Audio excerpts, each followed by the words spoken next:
હમણાં મારા પેલા મહેન્દ્રભાઈ ખૂબ સરસ વાત કરી અને આજની આ પરિવર્તન સભાની અંદર આપ સૌ જ્યારે અહીંયા મોટી સંખ્યાની અંદર ઉપસ્થિત થયા છો ત્યારે એક વાત તો ચોક્કસ છે કે ગોડાદરાની અંદર પણ આવનારી ચૂંટણીમાં પરિવર્તન ખૂબ મોટા પાયે દેખાશે.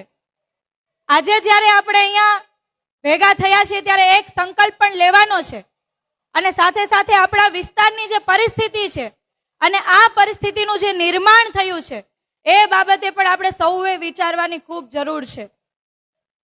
મારે માત્ર આજે ગોડાદરાની વાત નથી કરવી, પરંતુ આખા સુરત શહેરની જ્યારે વાત કરું ત્યારે આખા સુરત શહેરની અંદર કોઈ પણ જગ્યા પર તમે જાઓ, કોઈ એવી સોસાયટી નથી કે કોઈ એવો વિસ્તાર નથી કે જ્યાં કોઈ વ્યક્તિ એવું કહી શકે કે અમને અહીંયા સુરક્ષાનો અનુભવ થાય છે.